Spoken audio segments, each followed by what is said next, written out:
కాశీ క్షేత్రంలో ప్రత్యేకంగా రెండే 2 ఘాట్లలో చాలా తీవ్రమైన వైబ్స్ ఉంటాయి. అది ఒకటి మణికర్ణికా ఘాటు, రెండోది హరిశ్చంద్ర ఘాట్. అక్కడ ఎప్పుడు కూడా శవదహనాలు జరుగుతూనే ఉంటాయి. కాబట్టి చాలా వైబ్ ఉంటుంది. అంటే శాక్తేయంలో మహామంత్రాలు చేసేటువంటి వారు అలాంటి ప్రదేశంలో కూర్చొని చేస్తే కనుక చాలా తీవ్రమైనటువంటి ఆ ఉత్తేజాన్ని మనం పొందగలుగుతాం, ఆస్వాదించగలుగుతాం. కాబట్టి చక్కగా కాశీ వెళ్ళినటువంటి వారు సాధనా మార్గంలో ఉన్నటువంటి వారు ఉదయ భాగం కన్నా రాత్రి భాగంలో ఘాటు దగ్గర జపం చేసే ప్రయత్నం చేయండి. ఉదయ భాగంలో చేసేది కూడా సత్ఫలితాన్నే ఇస్తుంది.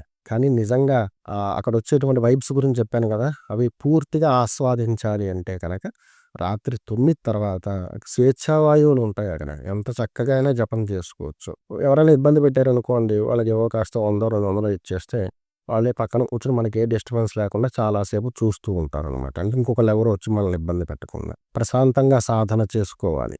తీవ్రమైన సాధన చేయాలి అనుకునేటువంటి వారు ఈ 2 క్షేత్రాలని ఆశ్రయించి వీటిల్లో చక్కగా సాధన కొనసాగించొచ్చు.